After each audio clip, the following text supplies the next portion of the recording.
What's up, everybody? Thank you for joining me for episode 48 of Let's Nerd with Pathfinder Kingmaker, Extra Nerdy Edition. Your host, Jay Dumont. Last episode, we finished up the womb of Lamashtu. Now we have to head back to the capital, so let's get right into it. We successfully... Excuse me. Yeah, whew.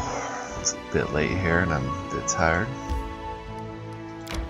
We successfully defeated the bloom. We burned the flowers. And now we have to head back to the kingdom. We have a meeting in the throne room.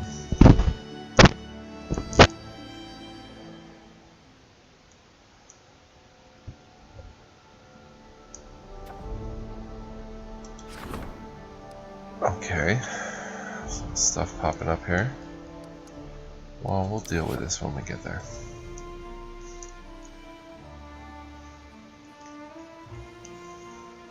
Of course, our barony was under attack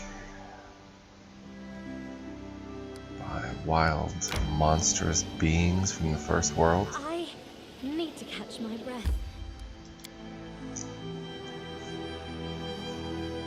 And now we have to hold a council. Oh my goodness, excuse me.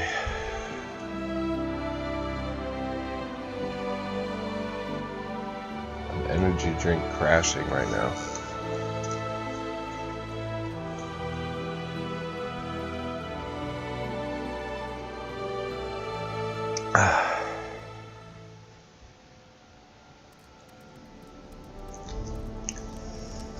So here we go. Your Grace, if I may, I just need a moment of your time. I feel it only proper to honor the fallen. Jod's sorrow is plain on his face. He takes a deep breath. Things have gone horribly wrong in our barony of late. The victims are counted in the hundreds. It will take a long time for the barony to return to its former state. We can make it, of course, but we must remember that it won't be due to our efforts alone. There are those who fought and died, sacrificed themselves to make this possible. One in particular, especially, Keston Gares. He's a good man. In our darkest hour, he stood at the head of the militia and spared the barony from popular unrest. If not for him, the crowd at the square would have been much bigger and much angrier. Keston fell defending this city, and I believe it's our duty to honor his memory. I agree, Jod. Now, with the capital finally returning to a semblance of normalcy, I think we should consider commemorating Keston. I think the people would appreciate knowing that we don't forget those who fight alongside us. Why don't we convert the old prison into a guard headquarters? We can name it after Keston. A brilliant idea, Your Grace. Keston would have been proud to know that his example will inspire generations of the barony's defenders. Thank you. I will personally attend to all matters related to this decision you've made. Jod bows. Thank you, Jod. Hello, Lindsay. This will only take a moment. Really, it's nothing, but I do need your advice. Some hunters from Pitax are wandering out the outskirts of your barony. If you ask me, I don't care. There's enough game for everyone. But the locals are outraged. What kind of barony is it, if just anyone can cross our borders? Lindsay shrugs. We're not going to introduce border patrols because a couple does get shot, right? Right?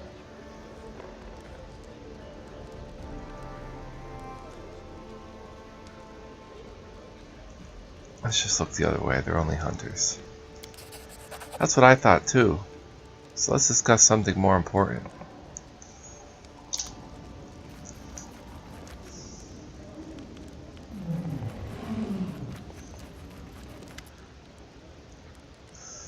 Hello, you Grace. Feels strange. It's amazing I can just go and have a chat with an actual Baron.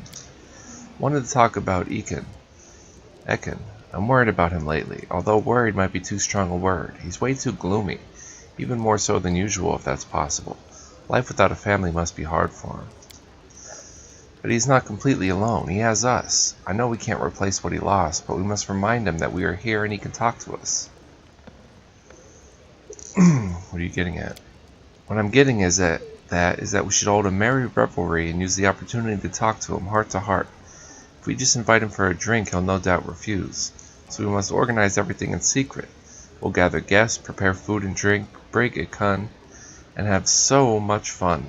I'll even bring my loot. What do you say?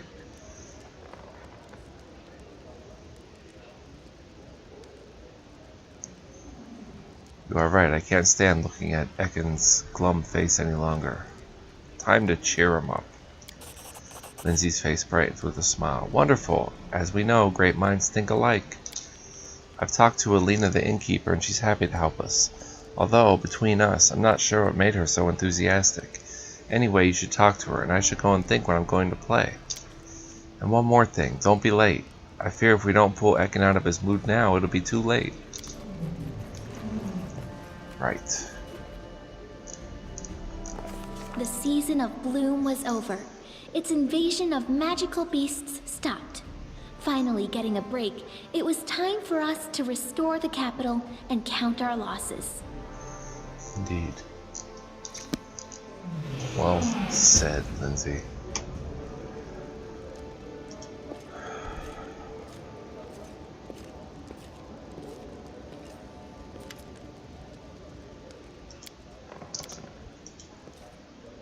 I sell some of this junk to Jod.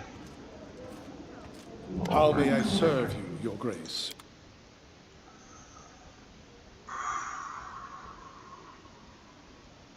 Carrying 600 pounds.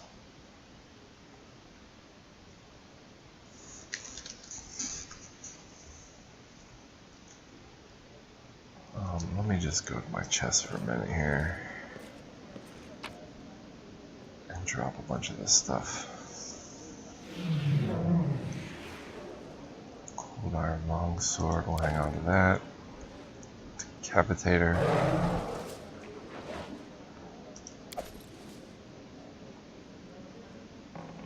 I'm just gonna drop all this for now and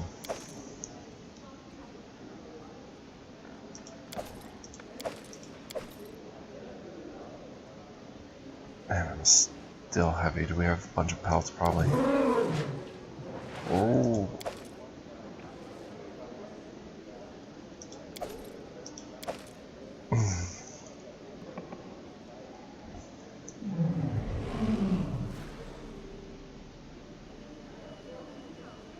Can I at least run now? I'll go ahead. No. Let's manage some kingdom affairs.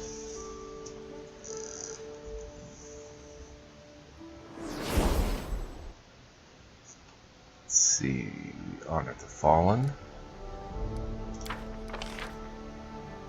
We discussed important matters with Lindsay. Celebrity visit. One of the most famous Mavoni bards is passing through a region of the barony. Such a chance should not be missed.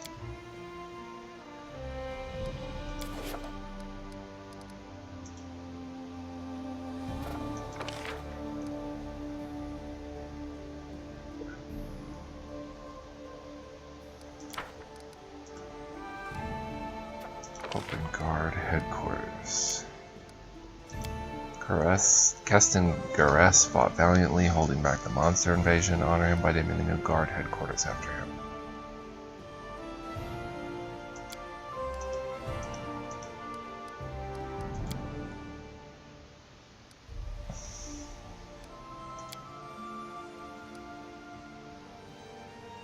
We'll have Casil do it.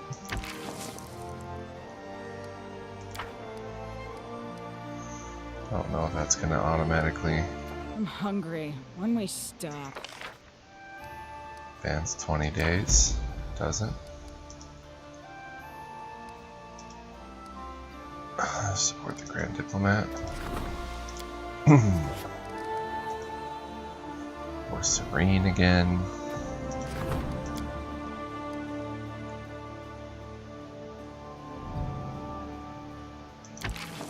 Let's have him try to go and find this bard. So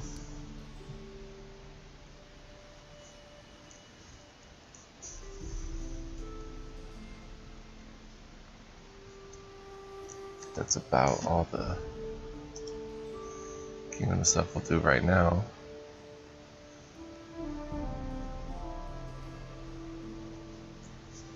Go drop some stuff off of the storyteller.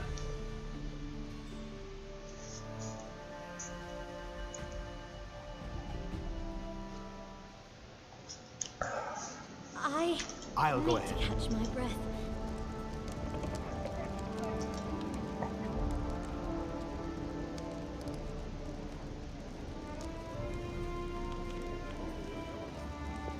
Oh, he's exhausted. Should we just rest? Let's rest.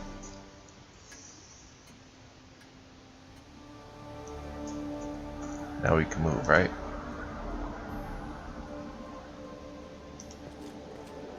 Perfect.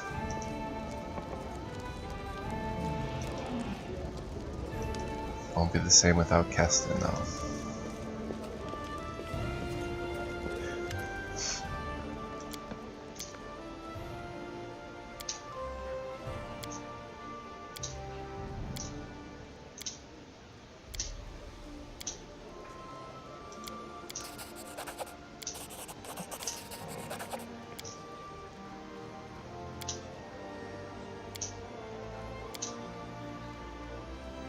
Oh.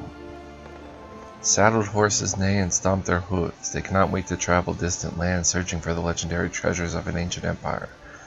I can feel the bravery of the previous owner, how she dreamt of adventure and fame. You wish to know where her path led her? I certainly do.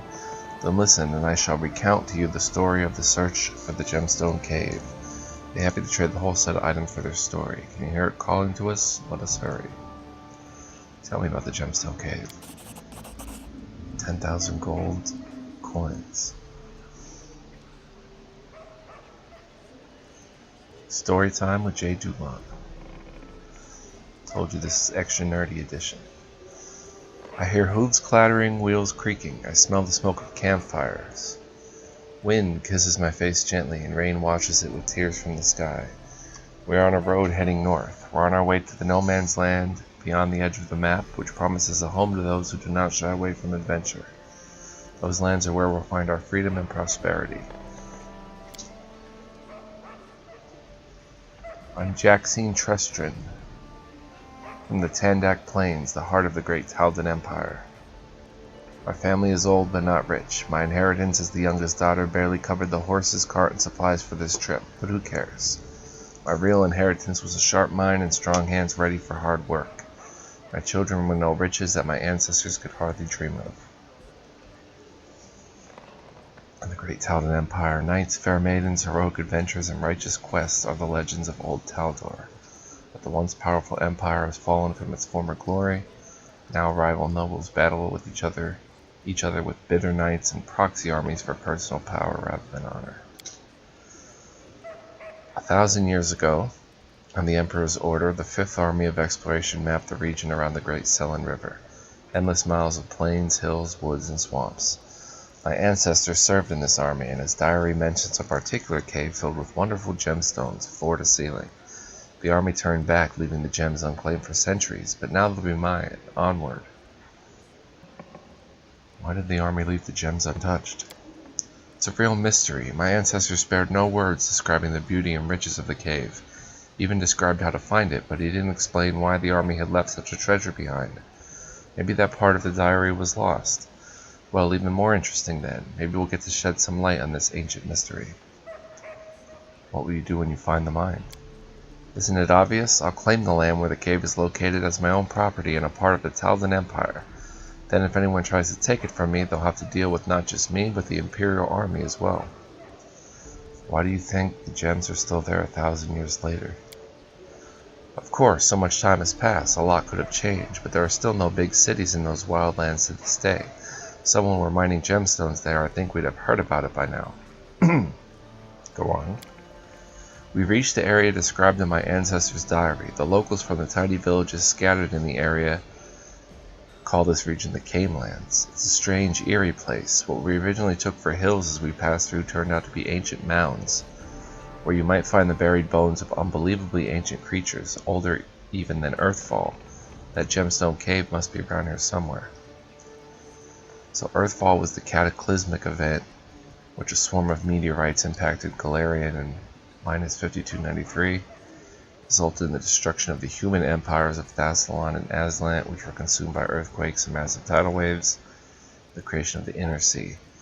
The cloud of dust thrown up by Earthfall's impact settled in Galarian's upper atmosphere and blotted the sun for 1,000 years, creating the Age of Darkness. It also ended the Cyclops Empire, I believe. After a long and difficult search, fortune finally smiled at us, albeit a wry, cunning smile. Among the hills we caught a bunch of kobolds, all dressed up like nobles of some celebration. Their filthy, scaly bodies were decorated with shining gemstones, and their leader proudly wore an ancient Taldan knee pad on his head. Their interrogation didn't take long. After decapitating one of them, the others almost fell over themselves to tell us where they found their ornaments. The cave proved to be even more gorgeous than I'd imagined as I read my ancestor's diary. It was a huge hall, shining with gems of all colors and hues. We didn't have any problem evicting the kobolds. Once we'd killed half their tribe, the other just fled. Apparently, wanting the last word, an old kobold, their chieftain maybe, or a shaman, shook his tiny fist at us and yelled a curse. I just laughed and threw a torch at him and he disappeared. I had won. The gems of the Fifth Army were mine. What exactly did the kobold yell?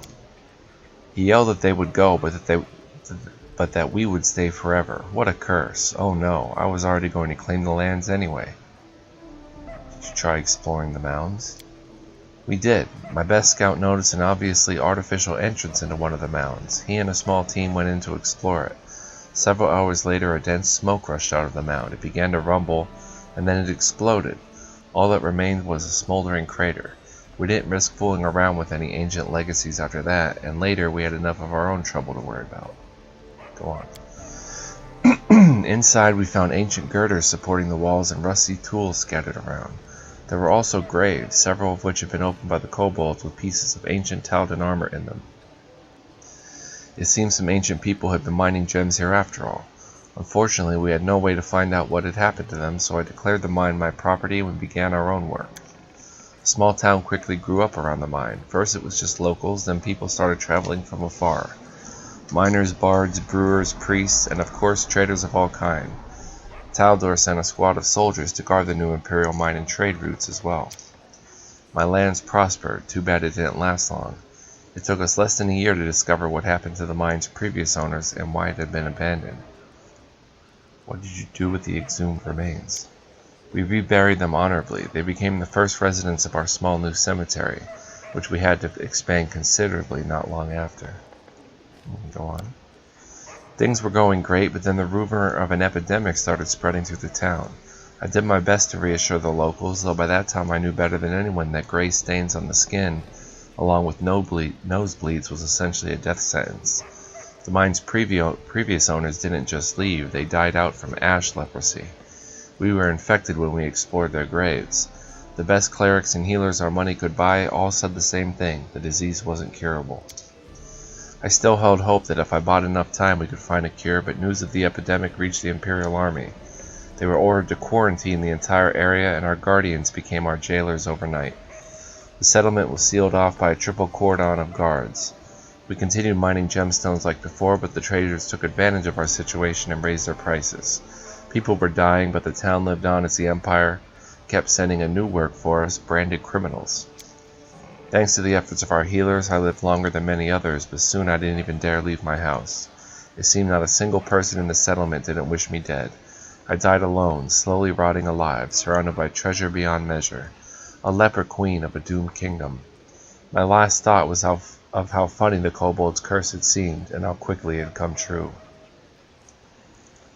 What happened? Tell me more about this disease. Could it cause a new epidemic among my subjects?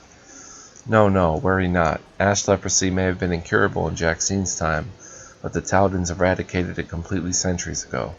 Besides, it is impossible that any trace remains of the leprosarium that surrounded the mine so long ago. What happened to the city after Jaxine died? The mine was inherited by her family. The colony of lepers continued mining gemstones for many years until the mine was depleted.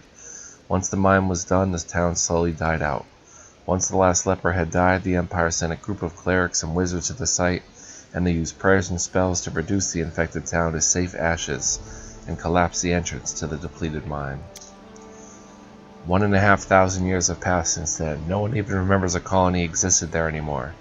As for the mine, it can probably still be found in the Canelands, but there are no longer any treasures there to claim. Thank you for the story. Storyteller inclines his head respectfully. How are you handling your new job? I am immensely grateful for this position, Your Grace. Thanks to it, I daily discover many new stories of living people and their art.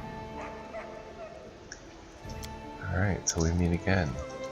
That was pretty awesome. And we did explore an ancient mine. Anyway, all that stuff I put away.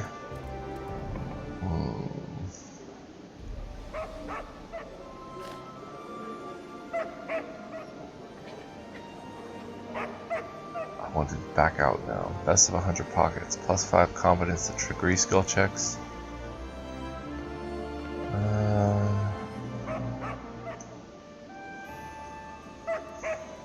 Electric aura. We'll saw that. Banded mail +3. Heavy armor banded. Shock greatsword can be sold. Hair splitter. Agile e-stock. +1 enhancement. That can be sold. Frost composite longbow can be sold. Decapitator. It's a pretty nice weapon. We'll keep a cold iron longsword. The buckler can be sold. Breastplate +2 can be sold. That can be sold. Shield +1 can be sold. Agile rapier.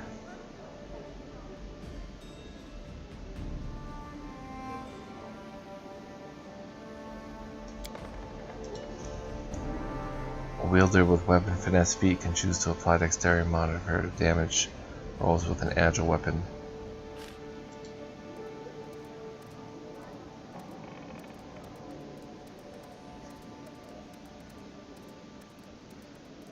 Well, I don't see knock knock using that. Glaive +1. Frost battle axe +1. Cold aura. Incredible dex.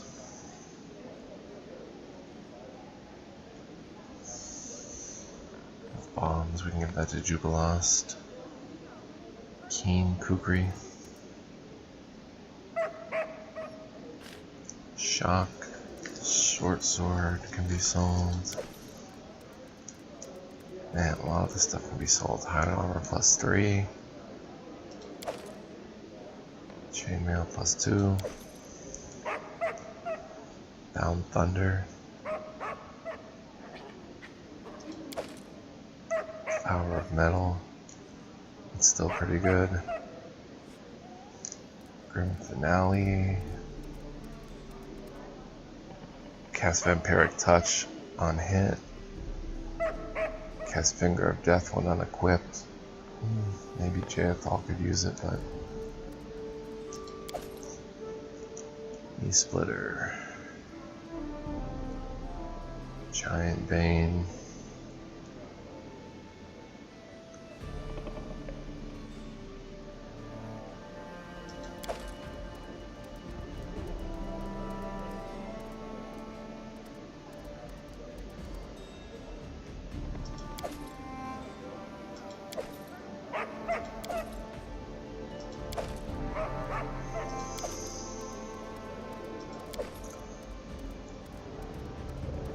A lot of this stuff can be sold.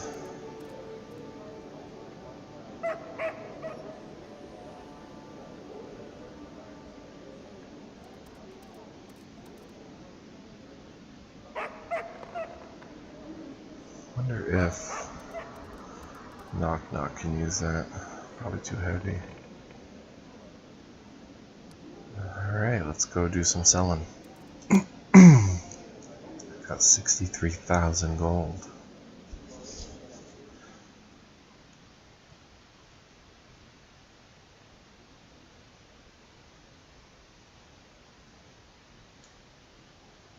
Let's see what our barony looks like.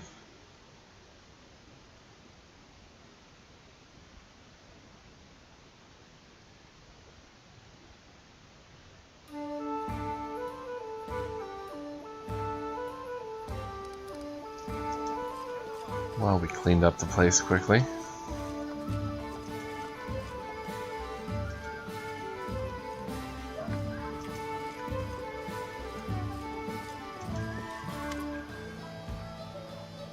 Has trade recovered from all the hardships the town has endured?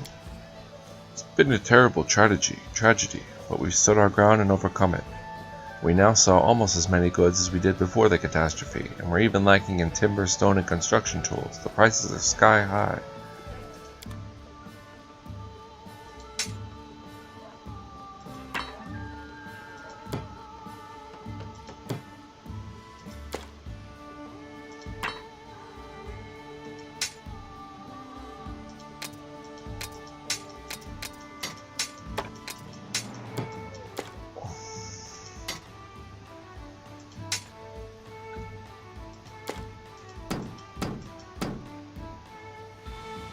Let's do this too.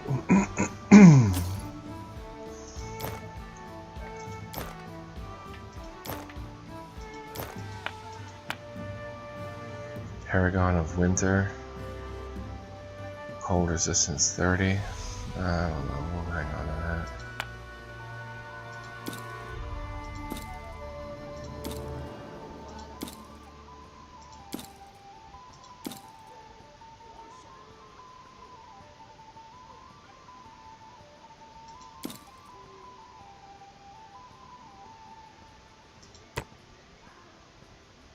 Mighty Fist, unarmed attacks, we don't have any of those.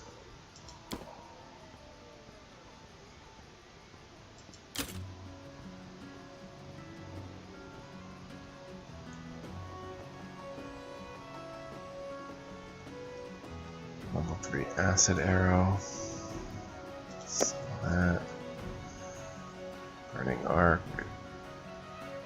Burning Hands.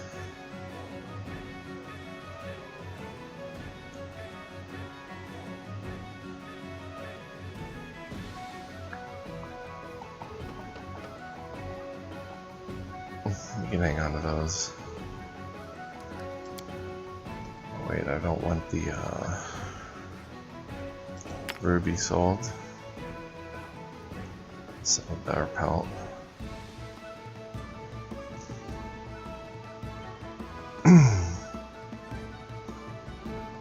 Wow, he's giving me 57,000.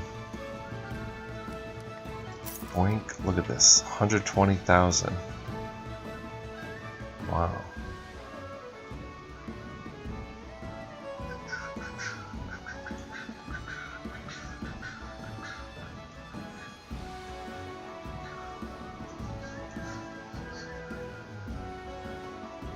So we can pretty much buy anything we want. What would it be?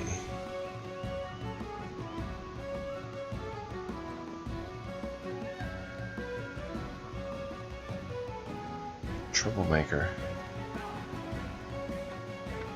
Oh, we sold that to him. No, it's a pretty good weapon.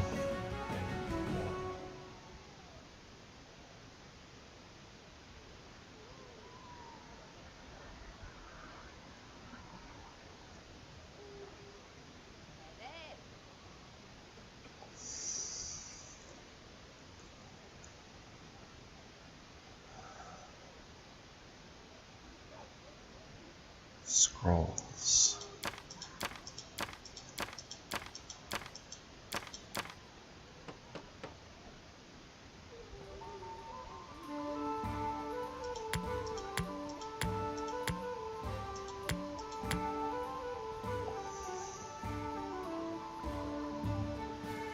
Scroll raise dead handy.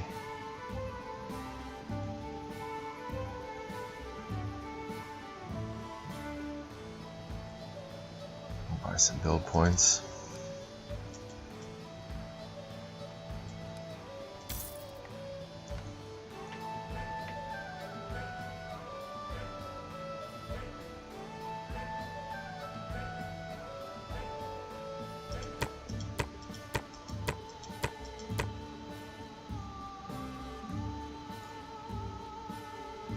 I don't know if I even need 784 build points.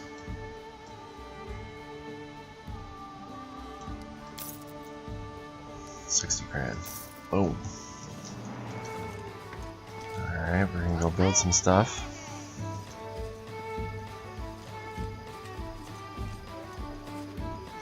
Although I don't want to miss out on Ekken's feast. Talk to Alina the innkeeper.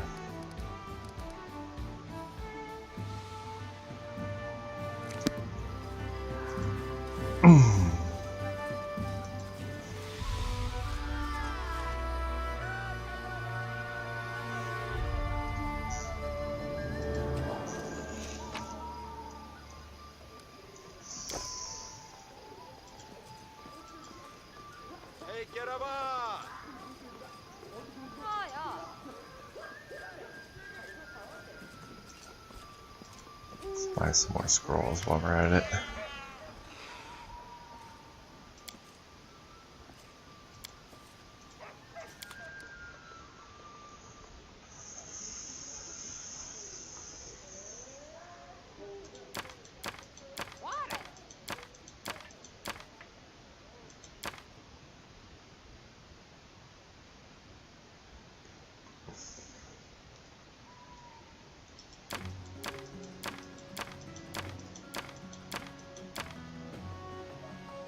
Bong bong.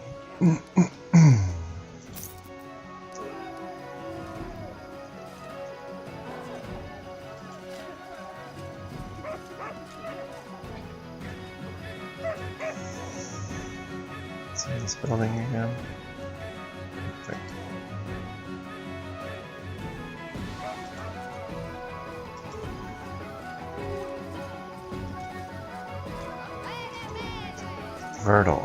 Verdell, you fought valiantly.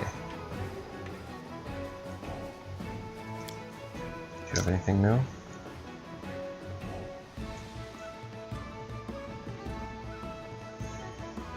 No.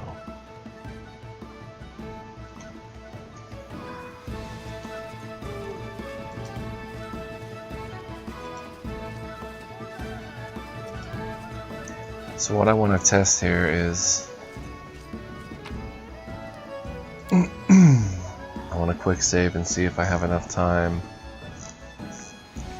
to do a project to claim a new land. And if I can claim a new land, if it'll interrupt Ekken's quest.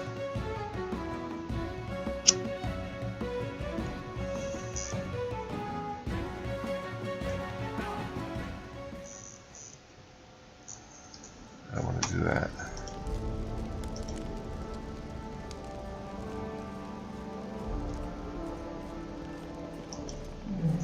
But I think it's high time we claim a new land.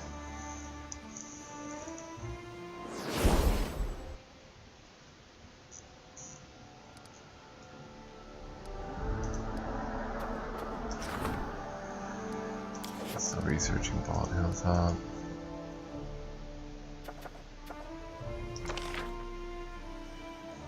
I guess I did need all that BP.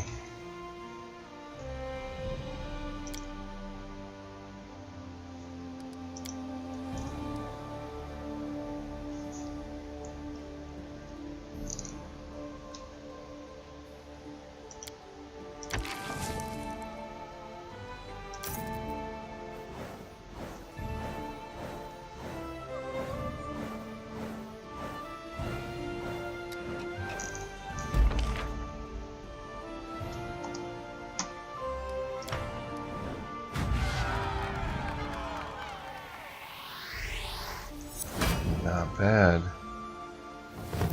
Building quite an empire.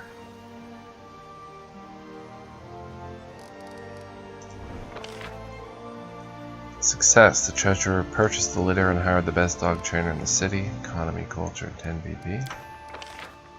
Success. The counselor managed to engage the bard for a concert at the local inn. Loyalty +6. Restoration of Bronze Shield Fortress. Pay tribute to the land's long-gone dwarven settlers. Bring restoration of the old Bronze Shield Fortress and that section of the Road of Shields. Ooh, interesting.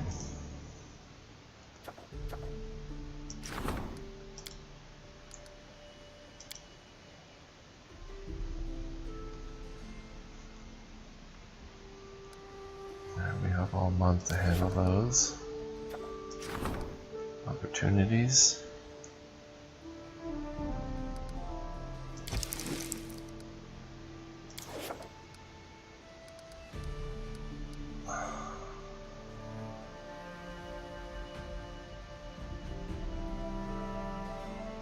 Let's put a settlement right here. Gnarl Keep.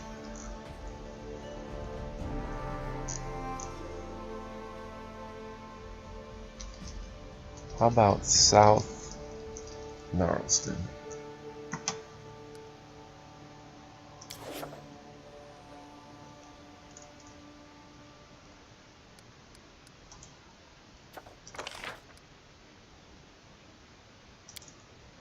And I guess we'll have Jubiloths restore that.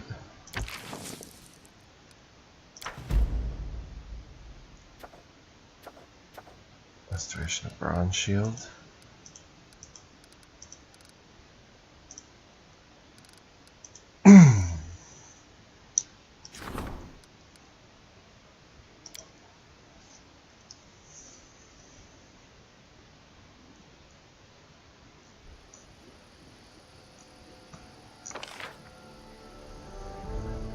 We could use military, economy.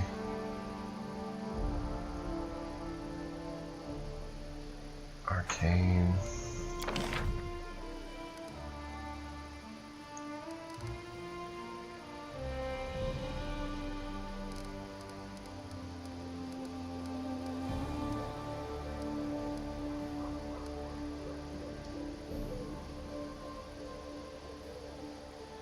Economy when they're a shot.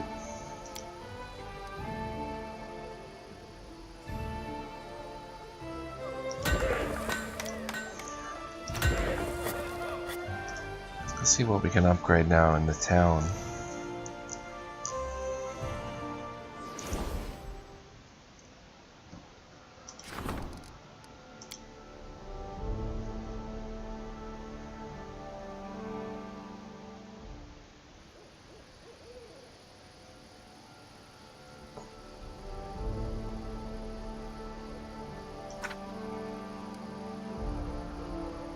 Upgrade this to an inn. We get relations +1.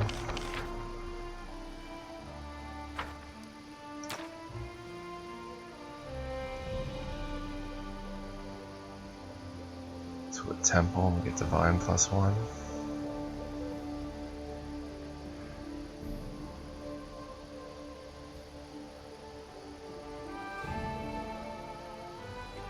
Ever-flowing spring requires city. What is the town?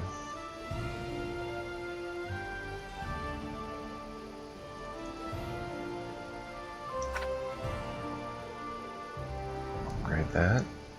Get an extra point of divine.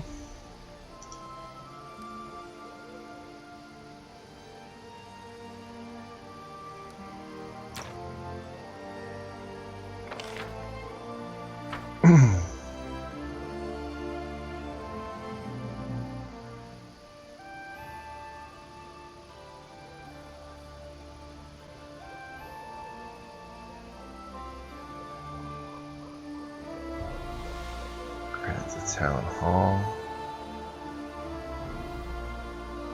Alright, we're done here.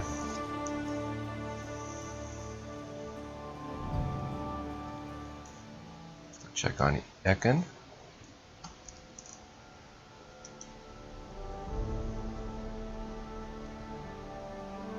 I feel like I'm pretty efficient so far. kingdom management. I'm staying on top of things. It's not saying it's not going to get a lot harder going forward. But so far I think so good. Who is? Dragon. A young dwarf in worn-out clothes shows you a scroll of fine paper with an expensive seal. He speaks ceremoniously like a herald. Greetings, my name is Dragon Waradash. I come to you, your grace, with a request, or to be precise, to receive compensation. The Road of Shields used to run through your lands. It was built, among others, by my ancestors, members of the noble Waradash clan. That means they still own it, even though they were driven from these lands. According to all law, if a bandit takes my father's house and kills him, the house still belongs to me, so I've come for what's mine. Here, take a look. The scroll contains a list of expenses for building the Road of Shields. The cost of laying the stone, draining, cutting fire breaks, and so on. You and your people have lived for a long time on lands that lawfully belong to my people, making free use of the fruits of someone else's labor. Would you now please pay for the work my ancestors did?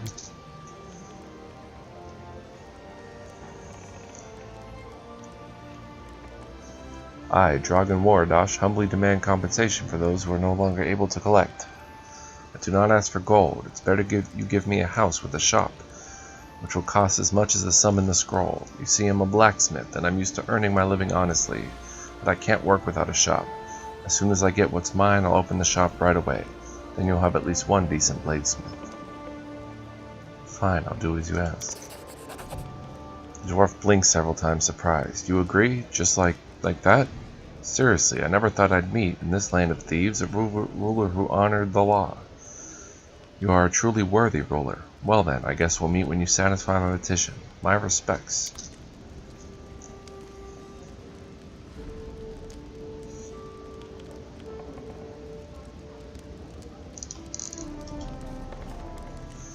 Fair enough, so we'll build him a little shop in South Gnarlston. We'll get that going.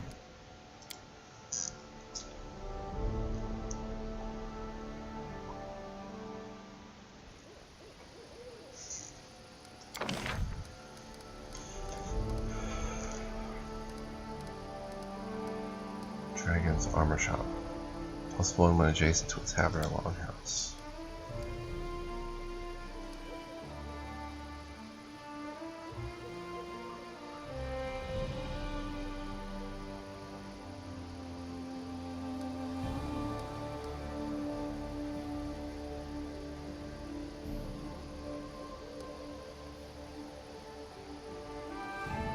Put it right there. Bum bum bum.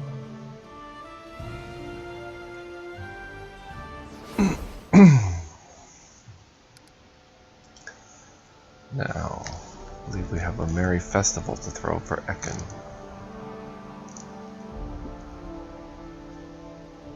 I think I'm going to save here and call it the first half of the episode. Pretty tired.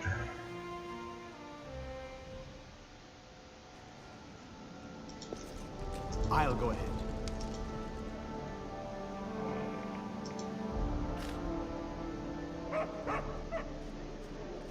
I'll buy a few more BP.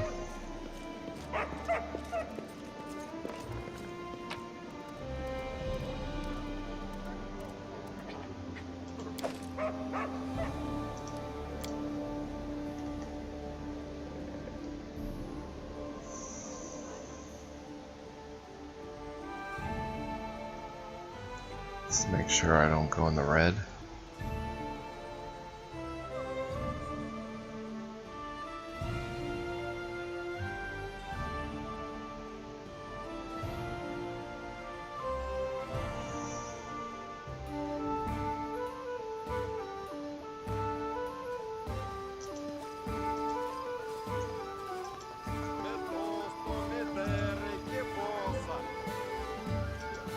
See if Tessie the Quill has anything new to say. Did you meet Lindsay? I heard that already.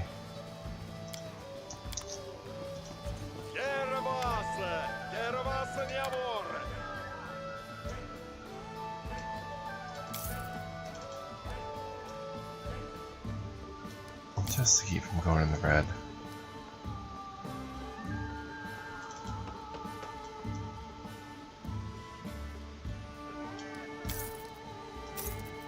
Do that.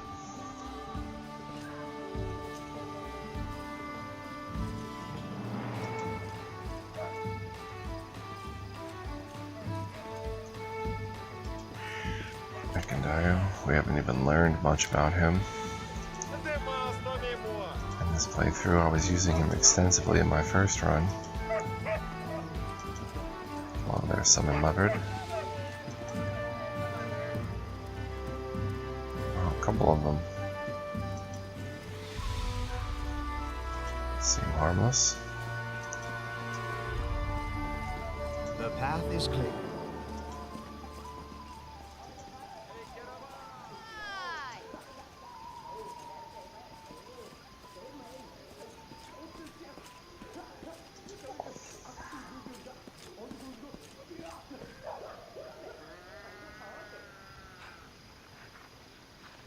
I'm just listening to all the sound effects. Alright, well, we'll go talk to Alina. What's that? Magic missile. So I guess Knock Knock's gonna replace Jathan because I can't really turn down his amazing attack, damage, and all that. Especially with the two kukris he's using.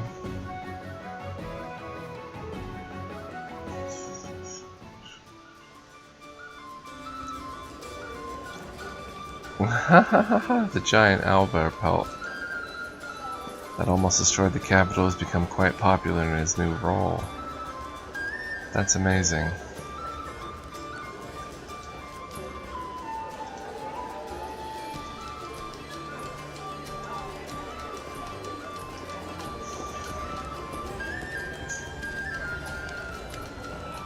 As you approach, the red-headed innkeeper curtsies awkwardly. Your Grace, you must have come to talk about the feast for Ekendayo. I'd be happy to. I'll provide food and drinks. Everything will be first class.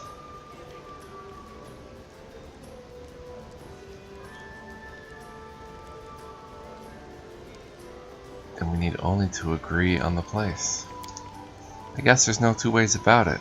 We'll have to have it right in this room. We can decorate it, of course. Natavi, forgive me, but if we're thinking about the same Ekendayo, he would likely feel uncomfortable indoors. The feast must definitely be held in the woods, if Madame Innkeeper is up for such a challenge. Alina is speechless, either due to astonishment, indignation, or both. Who are you? The woman stands tall with a calm smile. My name's Natavi. I'm passing through the city. Eken and I know each other from long ago. Since back when he guarded caravans, we traveled together for a long time. Pursing her lips, the innkeeper studies Natavi carefully. Why would Eken want to feast in the woods? He's a born ranger. He always feels calmer under an open sky. I know him well. Can you think of a suitable place? How about the Royal Hunting Grounds? I've seen the place in passing. It's not far from the city. It's a cozy nook and there's water nearby. What do you say, Alina? The innkeeper sizes up the woman opposite her. I might not know Ekendayo as well as some, but I see no trouble in holding a feast in the woods, or on a mountain or in a swamp for that matter. Wonderful. In that case, I'll gladly meet both of you in the agreed upon place.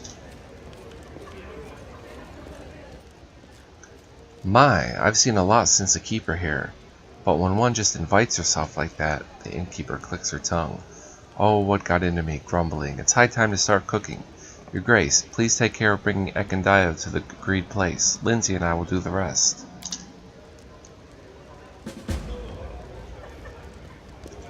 Sounds good.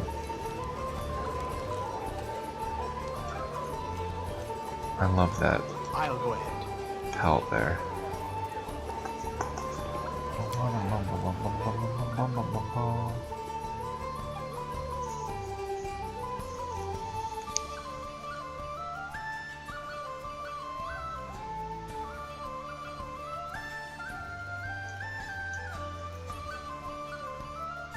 How close are we to leveling up?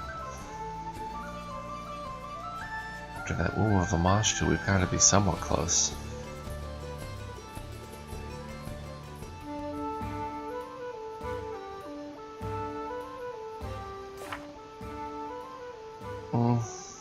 Getting there. We're firmly in neutral good now. I'll go ahead.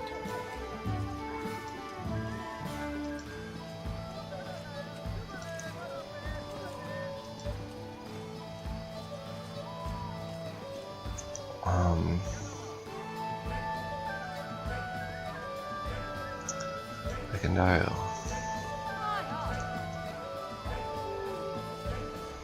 The path is clear.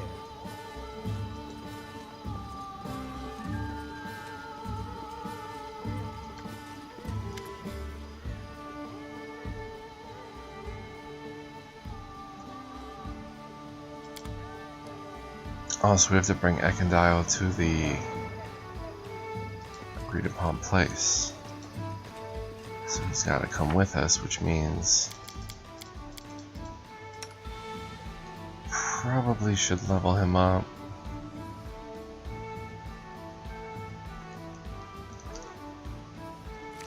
What's my journal say? Proceeding to lure the guests and Ekin into it. The party will take place in the hunting grounds in Camelands. By the way, who should I invite to the party?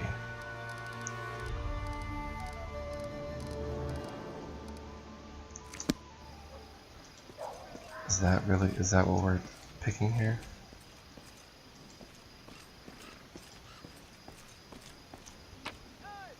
Alright, so we've got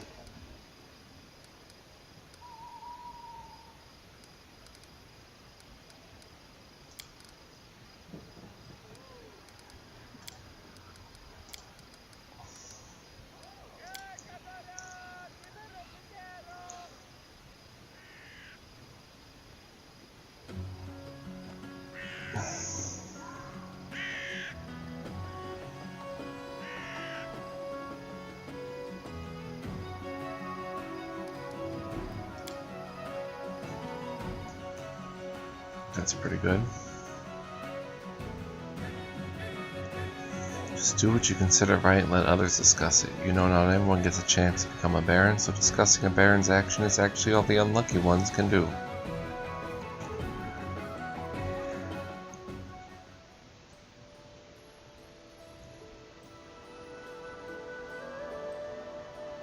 Hunting grounds.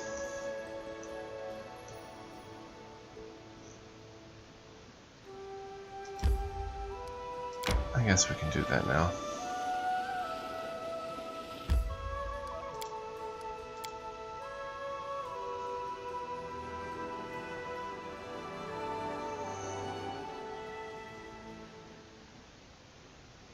Letter from Magar Varn. Neighboring Baron heard of your strife and sent help. Awesome. When I get back. The First World was akin to a first draft for the gods. There the deities exercised their powers of creation.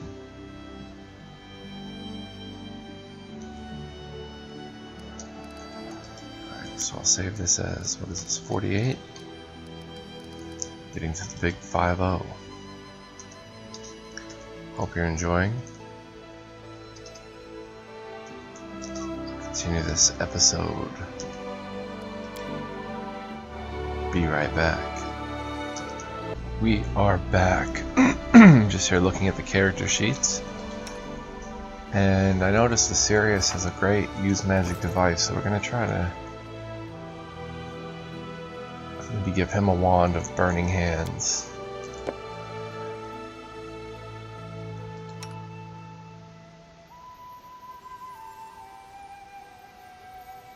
Give her the wand of scorching ray back. Alright, so we're going to head into the hunting grounds.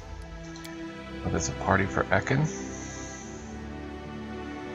And see what happens.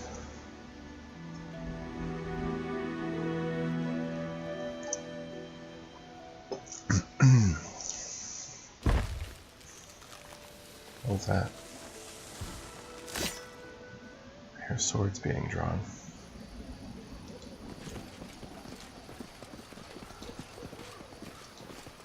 feel kind of bad for not using all these companions to learn about them more.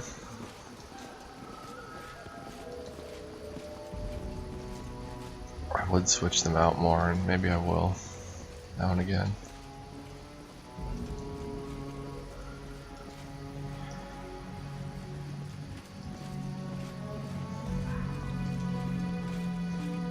Where is this party? Ah. Is that it?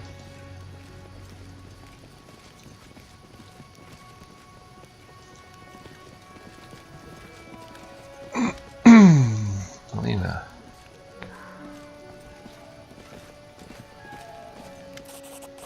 There you are.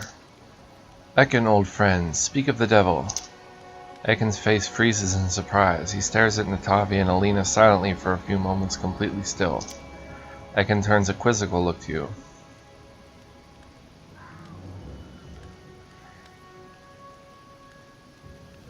Let's silently pat Ekin on the back. Grabbing Ekin's arm, Alina leads him to the tables with food. Please come here, Ekin. You don't mind if I call you Ekin.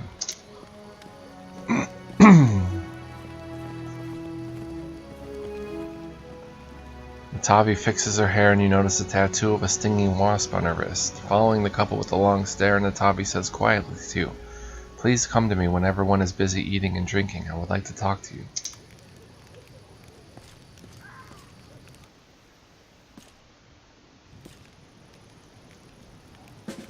And everyone's here.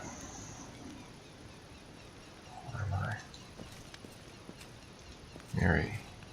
Join me, the food is good. You're not eating at all. That is ill-advised. If you find nothing left for you, don't say I didn't warn you. Thank you for the invitation, Asirius. Dying of boredom.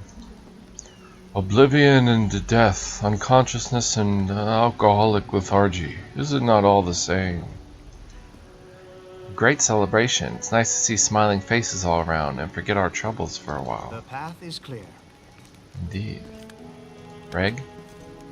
To your health, Asirius. By the way, if you're looking for where to go after the feast, I know a place with a very peculiar menu. We only live once. Such a wonderful idea, Asirius. Come now, why didn't you tell us about it sooner? I'd have baked a pie. Lindsay runs her fingers over the strings intently. Thank you for the wonderful idea, Lindsay. Lindsay's face brightens. I'm glad you liked it. I hope the others are happy too, especially Ekin. Isn't it hard to play and talk at the same time? It's a matter of practice. I won't bother you.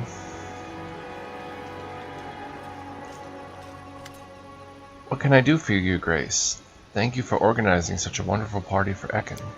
My pleasure, Your Grace. I'm happy everything turned out this way as well. Besides, entertaining a man such as Ekin is a pleasure. The innkeeper giggles, covering her mouth with a handkerchief. Ekin pretends not to hear. Well, I'm going to check in with some of the others.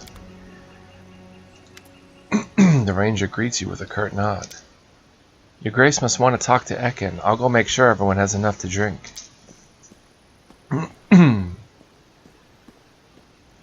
Looking at Alina's back, Ekin turns to you, fixing one of his belt bags. Cunning plan, to bring 100 to a feast, call him to hunt.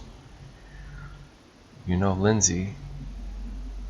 She has a creative mind. Alina told me, thank you. How are you? Life is life, it goes on, whether we wish it or not.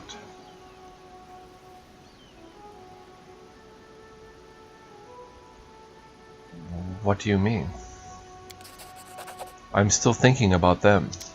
Ekin stares into the distance. I wake up with the first rays of sun. I see the faces of my family.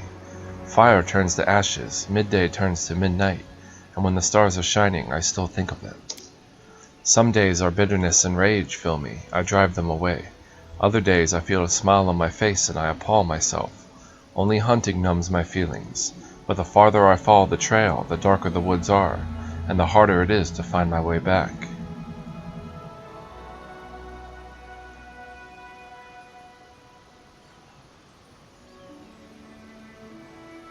Don't submit to despair. Deep inside you, you want to be happy again. Your family would want the same for you. Don't be ashamed of the moments where joy returns to your life. Ekin smiles slightly. Easier said than done, but there is wisdom in your words. Why did you never tell me about Natavi? Ekin shrugged. Why? How did you meet Natavi? Guarded caravans. She talked a lot, I thought. She must be in love with her own voice. Ekin winces. But over time we walked many roads together. I learned she had a steady eye and a strong hand. Why did you stop talking? I started living with Amanda, and Natavi left with a caravan. Were you close? We are friends, and friends leave, but stay anyway. I see. Ekin nods. I see Alina is trying very hard to please you. She is the lady of the house. That is her responsibility. I think this is more than a sense of obligation. Ekin shrugs nonchalantly. Does it not ruin your fun? A faint smile spreads on Ekin's face. There is very much of her, all at once. However, she is a good woman. Let's talk about something else. I hope we didn't do more harm than good. Are you at least having fun? Ekin nods. It's good to be among friends and trees, and even better, not holding a bow. Drink with me? Ekin looks uncertainly at the offered glass. Alina's wine is quite good. It's your choice, though. Ekin is silent for a moment, then pours himself some wine and tastes it. Then his face is relaxed slightly. Not bad. Going to get something to eat. Oh, I didn't talk to Knock Knock. Bad party, short on food. Your Grace. Tread lightly. Alright, Lindsay, would you like to give a performance? Lindsay, I think now's the perfect time for one of your performances. Are you sure? Have you had time to talk to everyone? Come to think of it, no. Give me a little more time. Natavi. Your Grace, smiling, Natavi nods politely. I admit we got acquainted very suddenly. Ahaha, that's right. When we met for the first time, I had to speak to him. Interruptions be damned. What was I supposed to do? I haven't seen Ekin for such a long time, and I was so surprised to hear about him. I'd like to know you better. I'm at your service. There's a symbol of Callistria on your wrist. Are you one of her followers? You are well informed, yes. I venerate the goddess. In my part of the world, this tattoo is part of an initiation ritual. It symbolizes awareness of one's desires, self-awareness. Where are you from? I grew up in Nantambu, far from here, but never liked that city. I left it years ago and haven't been back since. I remember leaving it vividly. Little towers covered with bright mosaics dot the horizon, while I lay hidden in the bushels of sugar cane on a rumbling cart, drawn by a lame old donkey. Natavi laughs. How did you meet Ekin? We guarded a caravan together. At first I couldn't stand Ekin. I took his silence for arrogance. But then a sandstorm forced us to spend a week in a tiny village. We drank everything the only inn had to offer and got to know each other better. Didn't you say before that he doesn't like taverns? Natavi grinned, staring off into the distance. He behaved somewhat differently when he was young.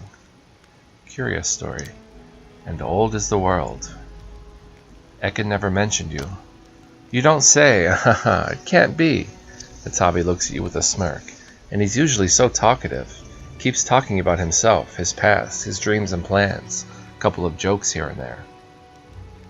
Let's change the subject. Agreed. So what did you want to talk about? I wanted to ask a favor. You see, Alina the innkeeper treats me coldly, and I have no reason why. Yesterday, for instance, she argued with me before changing the sheets in my room, and today she refuses to pour me a glass of wine. So I was thinking, she wouldn't refuse if the Baron himself asked for a bottle of wine? And why do you need a bottle of wine? Natavi's laughter is soft and musical. What a strange question. Really, why would I need a bottle of wine at a party? Fine, I'll see what I can do. Thank you, Asirius. Still, why do you need a bottle of wine? Well, I just wanted to steal Ekin for a moment, to walk and talk with him eye to eye. I've known him a long time, and he could definitely use someone to talk to. Smile in response and leave.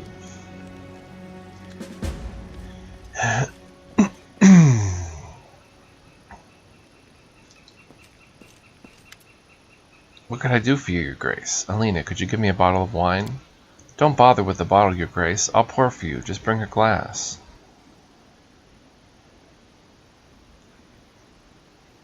I need a bottle for Natavi. She's our guest. You can't refuse her food and drinks. The innkeeper raises an eyebrow. I have no idea why Your Grace invited this harpy. Of course you know better, but still. I'm going to check in with some of the others. We got a cheap wine. Maybe I should have passed the bottle to Natavi. Here, I hope you like this. Casting a warm glance your way, Natavi nods gracefully. Thank you very much. Now, if you don't mind.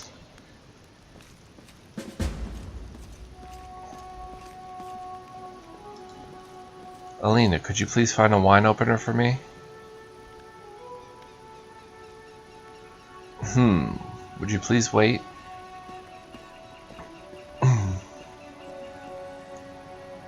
So my friend, I'll just steal you for a moment. Hey, where are you going?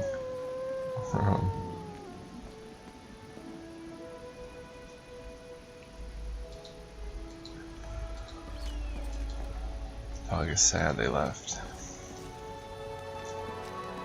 Alright, I guess that's everything here.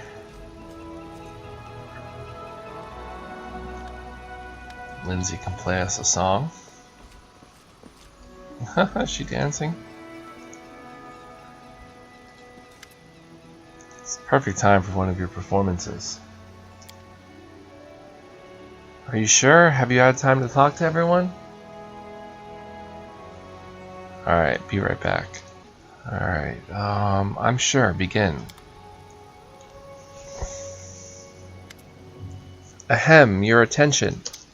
My friends, let's raise our glasses. Let's celebrate our adventures, and that we have others to share them with. Also, let's thank Alina for a generous feast. The evening is wonderful. Alina bows, turning red. And now I'd like to play something special for you. I haven't composed anything for a while, but this is a special occasion. Striking a theatrical pose, Lindsay begins to play.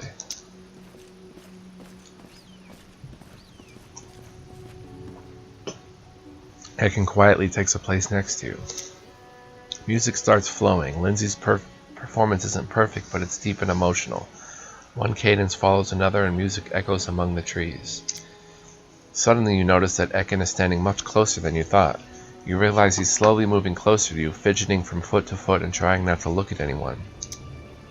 At the same time, Alina is trying to lean closer and closer to Ekin, trying to touch his shoulder. Noticing your look, she gives you a sharp look.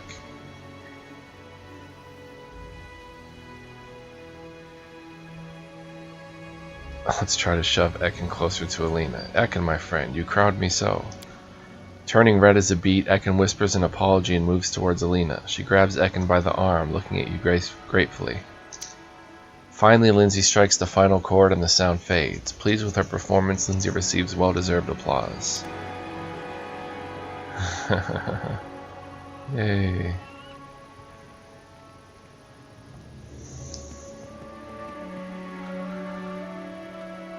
The dog looks at you, tilting head to the side, sniffs your hand. The wolf who is standing nearby wags his tail and approaches Ekin. Oh, just look at that, Ekin. He seems so loyal. You have to give him a name. You do. You've been together for so long. You've been through so much together. Natavi shakes her head. The heart wants what it wants. Why would one fake affection when there is none?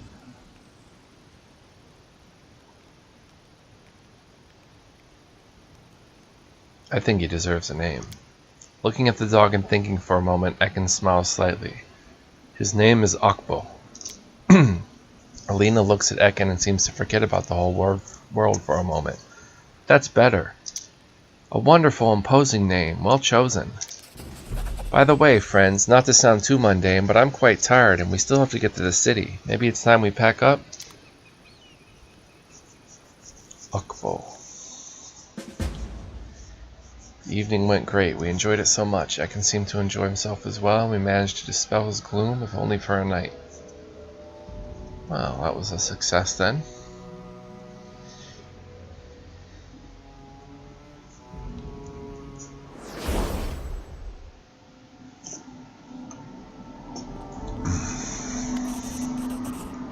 Cassio, finally good news, your grace. Maegor Varn, the ruler of Varnhold, has sent aid. Together with goods came a messenger with a letter for you. Here, please take it. Wand of prayer and wand of good hope. Thank you, Maegor Varn. I will cherish these items.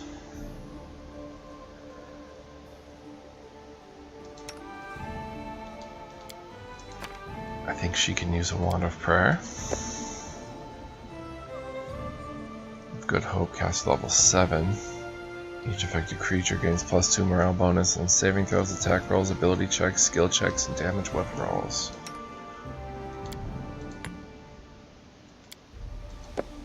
Let's give that to Asarius.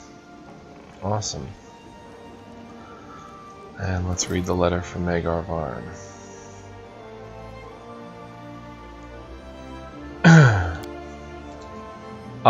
Most honorable Baron Asarius, this is your good neighbor Maegor Varn, the ruler of Varnhold, writing. The terrible news that your lands are being swarmed by loathsome monsters has just reached me. Without wishing to cast any doubt on your valor and combat prowess, I nevertheless dare suggest my help in these dark times. Unfortunately, I cannot lend you my sword. All my warriors are busy protecting our roads. There have just been too many bandits in Dunswood. But as a sign of my utmost respect, I send some valuable resources along with this letter. Let them serve you and your people well in these harsh days. I am sure that you would do the same in my place, and would never leave Varnhold without help. Therefore, do not perceive this as an attempt to indebt you to myself. My help is free. I offer it of my own volition. Baronies like ours need to stick together in a steadfast alliance. If one falls, the other will follow. Together we can withstand any menace, even the likes that the stolen lands are famed for. P.S. I dare not insist, knowing of your hardship, but I do remind you I'd be delighted to welcome you in Varnhold at any time. Respectfully yours, Baron Maegor Varn. Alright.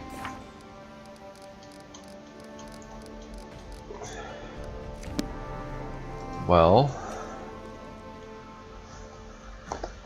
I guess maybe we should take a trip to Varnhold and see it for ourselves. Economy and relations.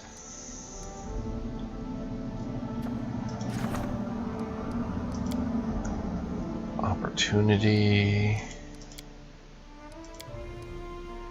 Subjects to the Baron pledged our undying loyalty and support. Invitation to a celebrated folk festival. So let's send... well, let's see exactly...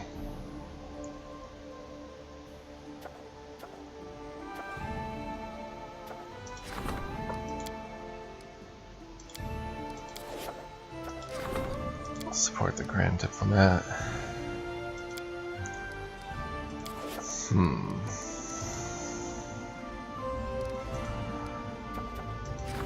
Alright, let's send Tristan to do this, and let's send Octavia to do the ancient tradition, and then let's support the Grand Diplomat. Well, quick save here.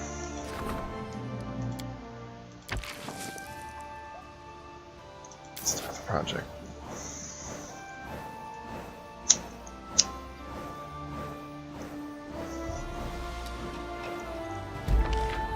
Success. Faith and loyalty. Success. The Counselor seized the opportunity to change a few obsolete laws. The reforms were considered timely and fair. Loyalty +4. Success. The region attended the folk festival, making a celebratory speech and promising to guard the traditions of the River Kingdoms. Such eloquence impressed both the locals and their guests. Community and loyalty. And Cassio had success. With the guard headquarters, the streets of the capital are safer than ever. Keston's name and courage will never be forgotten. Military and stability. And Jihad had a success into the research of Bald Hilltop. Seems the Bald Hilltop is indeed cursed from ancient times. This happened when dark rituals and the power whose names are long forgotten held sway over this domain. The curse remains active even today. It withers any plants that would grow into the soil and makes the very air around the place heavy and full of sorrow. However, the curse's target is just a small patch of land on top of the hill. It is unlikely that the curse caused any of the attacks on the barony. Excellent. Forest Fae.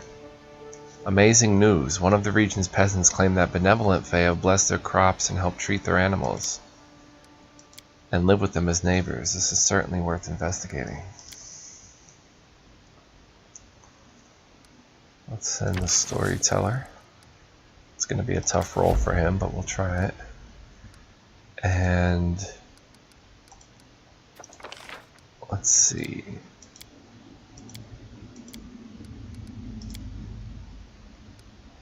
Research into the curse of the ever-blooming flower.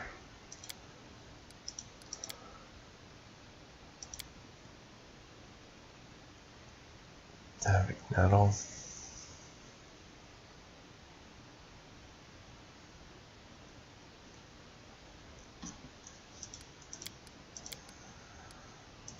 Let's research the ever-blooming flower.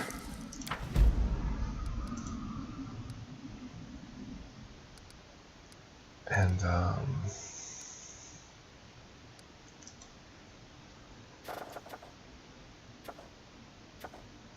still haven't rebuilt the temple. I think trade agreements.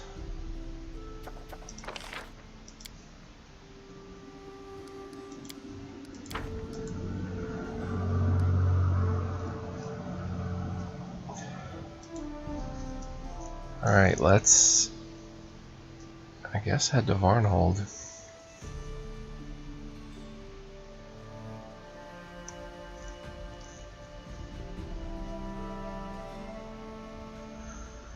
Fail a trickery check to open a chest, try a different character, or return to try again at a higher level. What's this? Bakken. Unfazed by the awkward silence, Bakken searches through his bag for quite a while. Pulls out a sizable brown paper package. There you go, a little something from old Bakken. Another oil of enhancement too. Thank you.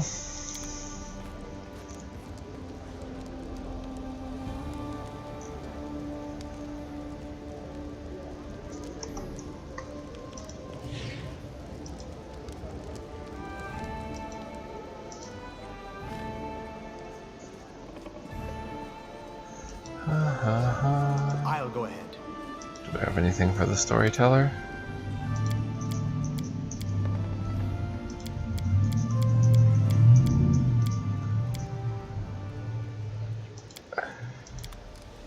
The path is clear.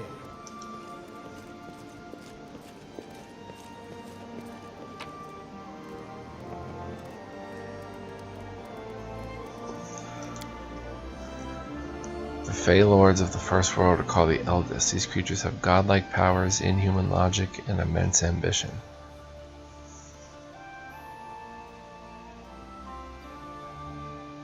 We saw one of them in the vision.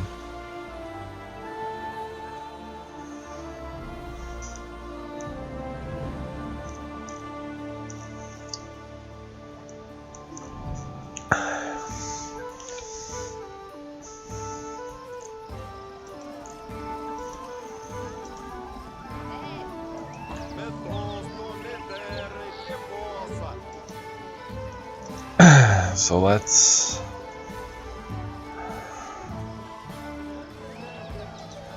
I don't know, let's head to Varnhold. How are you doing, Ekin? Hope you enjoyed the party. Ekin's brow furrowed anxiously. Finally he answers, yes, nice to see old friends and spend time with new ones. But, next time warn me, especially if Alina will be there. And what did you and Natavi do when she took you from the party? Talked? Remembered the past? Don't tell me you thought... Ekin stops and turns bright red. I won't torture you. Akbo. Ekin and Akbo. Bum bum bum bum bum.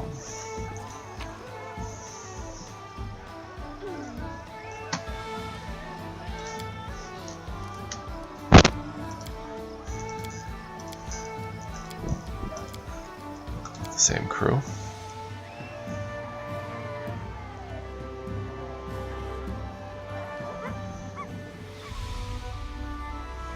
The Knife Master Knock Knock.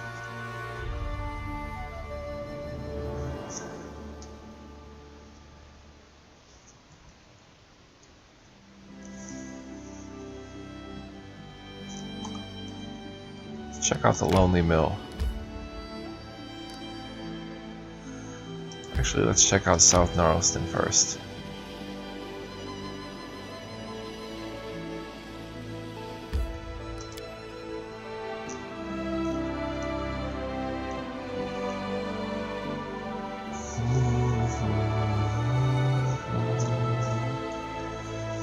If I'm not mistaken, there's a woman here who's also a crafter.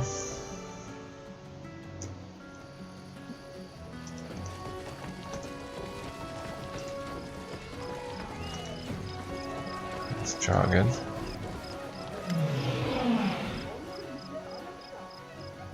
Greetings! As you see, I've already set up a shop. Took a lot of work, of course, but now I've got a nice place. No worse than the guild smithy. Do you like it in my lands? Dragon looks discontented, stroking his beard. Well, what can I say? There's quite a lot of troublemakers here, and the ones who get called honorable aren't exemplary, law-abiding citizens. I guess it's what lands like these do to people. Want to know more about you? Dragon's cheeks turn beet red, and he says softly, Why, it's an honor to indulge your interest. What would you care to know? What has led you to these lands? Dragon's face grows grim. That's a bad story. My clan has always been proud of its strong blood. My grandfather was a legend, my father was a worthy master, and I dare to hope, haven't failed my family. But my brother Kurgan, he's always been a scallywag, always running off somewhere looking for trouble. Soon after he came of age, he did something terrible. He stole a clan relic, the armor of my respected grandfather, and took off. It was a disgrace. Everyone looked at me like I was the bad seed, because I was the brother of the one who laughed at tradition and desecrated the glory of our family. Eventually, I decided I'd had enough. I packed up my things and left the house, looking for a new place, where people wouldn't always be looking at me whispering. That's how I ended up here. Tell me about your craft. Our people are masters of making armor and weapons. Everyone knows that. We can equip a fighter so that he can fight for hours without getting tired or suffering any wounds. Many have tried to copy our designs and methods, but they're just imitators who don't understand the intricacies of the craft. Tell me about your family. Wardash is a decent, respectable clan. We're considered especially honored, standing out from even among the other clan families. My grandfather accomplished many feats in his time, and my father won respect and honor in many battles. I'm trying hard to be worthy of this legacy, especially since I'm carrying the load for two. Dragon's face turns grim. Dragon. We'll discuss this later. Dragon nods gravely. Of course. So tell me about that idea you had about a family relic and a masterpiece. Dragon's face clouds over. Here's the story. Our family used to have a suit of plate armor named Lawbringer. My grandfather wore it to perform many heroic deeds. What a great dwarf he was, but it's been stolen by my own brother Kurgan, and then Kurgan fled. Lawbringer has been on my mind ever since. I'd intended to bring the relic back to the clan and restore my good name. After you hired me, one merchant told me he saw some fragments of armor that looked like Lawbringer. Kurgan is such a fool. He couldn't find a buyer for the whole suit, it's too valuable, so he pawned it off piece by piece. Someone got the jambarts, another got the gauntlets, a third got the cuirass. A fine set of armor turned into a pile of junk. Fancy junk. See if you can find my grandfather's armor and bring it back. I promise I will repay you. Turns out, 3 local merchants have the 3 parts of the armor. They're like vultures pulling apart a corpse. They buy whatever catches their eye, not caring whether it's stolen or not. One merchant seems to be in the capital. Another was staying at some trading post. It's got an owner with a strange name. The third one always prowls in distant corners looking to buy valuables on the cheap. I believe he has an acquaintance, Huntress Dumra. She might well have it. Remind me where I can find the merchants who might have your armor? The other was staying at some trading post. It's got an owner with a strange name. Oleg? So Oleg, Dumra, and a merchant in the capital. Alright, we'll talk later. I'll go ahead. Is she here? She is. Shania. Shania, a young woman catches your eye. She looks like she has come from far away. She approaches you with a dancing gait and addresses you, speaking in an unfamiliar drawl. May the perfect human protect you. I am happy to meet you, O worthy one. My name is Shania, but you may simply call me the Tulip, as all the best of my friends do. Ever since the sun rose today, I've had feelings that I shall take part in a grand encounter, one that shall change our fates forever. And lo, it is so. Praise be the perfect human for this gift he has bestowed upon these eyes that see the future. Who are you? I am a traveler from the impossible kingdoms of Vudra. I was led here by the will of the gods, by my love of amazing adventures, and the promise of inescapable retribution uttered by my former husband, who has since become a revered sage and a dead man. I never doubted that my path would bring me to a most worthy ruler, one who would help me, and now you stand before me. And so we meet. What next? You, O worthy one, can help me find my calling. I am beset by doubt. What if, by choosing a path of a master smith, I am making a terrible mistake? After all, I, Shania the Tulip, have seen many wonders, the likes of which your humble realm has never heard of, and I wish to recount them, but alas, I cannot write in your language. For this reason I require a writer, and a worthy one. I have witnessed Master Chokek cover emptiness in tattoos, and a human grew out of them, for these patterns were so intricate and deep that the ink became more important than the flesh. Trust me, for I have woven the tale of these events myself. Perhaps I should have been destined to become the muse of a great writer. If, O worthy one, you find a suitable scribe for me, I shall pay you back handsomely with my wisdom and advice. Need to go. Go, O worthy one, our paths shall cross again, for that is the will of the gods. It's looking for a skilled author who can pen a book, who understands writing. Lindsay?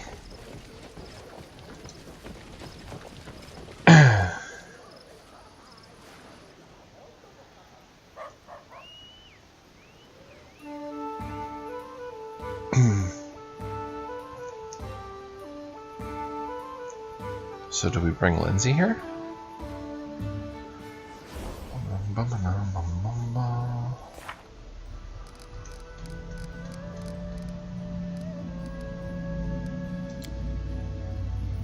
Lawbringer was divided into 3 parts.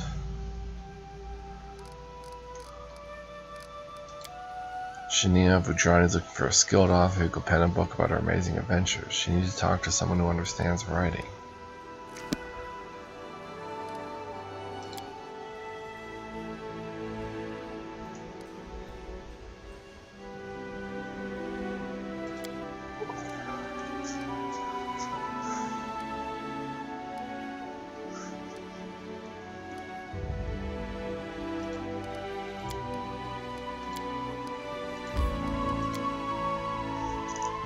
Maybe Lindsay?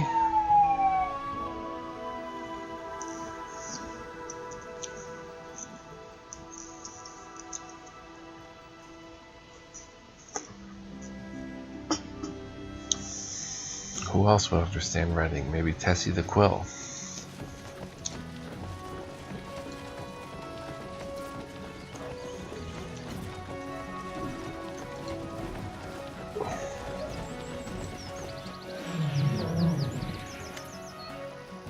Lindsay loves stories. You can talk to her. Wait. Shania notices you and smiles broadly. Destiny has brought us together once more, worthy one. This is no mere coincidence. The perfect human is telling us that our paths are deeply intertwined, like snakes coiling around each other in an act of love. Lindsay loves stories. You can talk to her. I'm grateful, O worthy one. I shall relate to you the story of my ancestor Vu Balak. Let us see if she is nimble enough to write it all down without omitting any of the colorful details. I greet you, young Lindsay. They say you're writing a book. That is most fortunate, for I can embellish it with a few stories that I've lived through during my adventures. Once I met a monk from the House of Perfection. He was an ascetic and hadn't eaten for 4 whole years. Hold on, 4 years? Are you sure that he ate absolutely nothing? Maybe it was, well, you know, some sort of moderate fasting. More like a diet? Like when you eat but only a little bit? No, no, no. Why would you think that? Breaking his ascesis would have been a shameful weakness. He did not eat at all. The people revered him as a pious and enlightened man, whose spirit was very strong. But I, as soon as I met him, suspected that he might be a liar, so I decided to expose him for what he truly was. Wait a moment, 4 years? That's impossible. If I skip breakfast and dinner, my stomach hurts so badly I can't even walk. It's really hard to believe that the monk could spend a whole 4 years like... Young Lindsay, by paying attention to such unimportant details, you run the risk of missing the heart of the matter. As I was saying, I decided to bring the monk's dishonesty to light. I enlisted the services of a shaitan who owed me a favor. The earth genie stood in front of the monk and sang a song. And that very moment, the hermit's face twitched and a stream of stones erupted from his mouth. Imagine this, he had swallowed rocks to fill up his stomach, to save himself the pangs of hunger. He swallowed enough stones to fill his stomach and lived? And never had to eat again? As far as I know, it doesn't work like that. Of course, I'll write down your story, but I doubt it'll enjoy much success. It's just too incredible for our provincial audience. With a guilty smile, Lindsay turns away. Wait. Well, let's remain silent. Perhaps I'm not as good as telling stories as I thought. After all, putting the events of the past into words is not quite the same thing as witnessing it. Perhaps I chose wrongly when I decided to become a muse. Till I can answer this question, I shall remain true to the calling I've always pursued, weaponsmithing. If, in your kindness, you could indulge me once more and grant me a workshop in these lands, then I swear to you, I shall make for you truly miraculous weapons, the likes of which these lands have never seen. But for now, let me tell you a story that our conversation reminded me of. Alright, let's listen. This truthful story was divined for me by a woman who had eyes on the palms of her hands. Once upon a time, the sorcerer Maka Abakara decided to become immortal. He started living his life with such purpose and determination that his essence would be imprinted on all his future incarnations. Maka studied the arts and became a great conqueror. He consumed the flesh of his enemies and servants to gain their strength. At a feast, Maka once swallowed a whole tiger, and the beast's rage and hunger burned in his veins. Until consumed by it, he ate himself. Years went by, and a young prince by the name of Purasad Vagba destroyed Maka's empire, slaying all of his generals. For Purasad was a reincarnation of Maka, bent on restoring the empire to its true glory. Eventually, Purasad was defeated in battle and his empire died with him, but it was Maka Abakara who spawned the terrible race of Rakshasa, cunning beasts, half human and half animal. Trust me, for I have met these creatures many times. Maka always dreamed of leaving a mark on the world, and he did, but not in the way he expected. It was not on the battlefield that his name became immortalized, but in bed, surrounded by concubines. Each may be mistaken in choosing their own path, even the wisest of all. Perhaps I'm destined to be your advisor, O most worthy one, or your lover? Go now, for I need to be alone to think upon my words. Okay.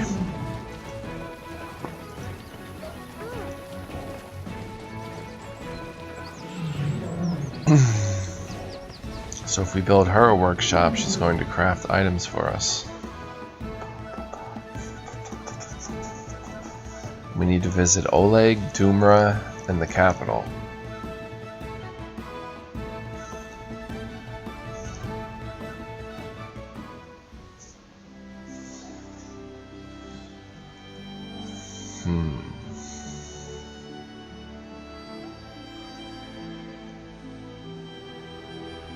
Would that be a longer way?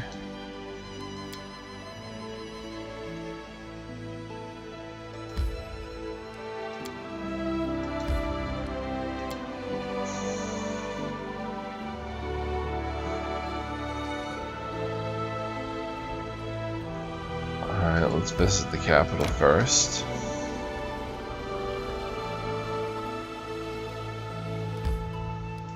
Something happened here.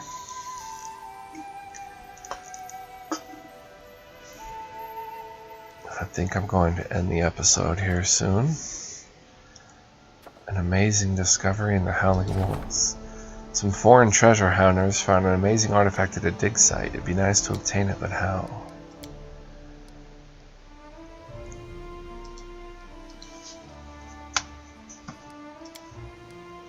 Wolves are breeding at a surprising rate. The local forests are full of the ravenous beast, and there's not enough quarry to feed them all. The starving wolves howl at night and gather in packs to attack the villagers. Send Casil to do that. And find an amazing artifact with Octavia. Hopefully she finds it. Alright, so I'm going to end this episode here.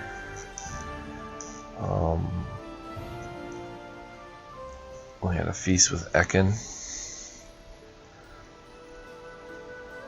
I did some stuff.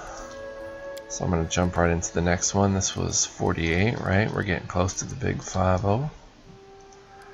So I want to say thanks for watching. If you're still watching, press the like button, leave me a comment, let me know what you think. If you have any ideas or suggestions. We'll visit this lonely mill probably in the next episode after we get these pieces of Lawbringer.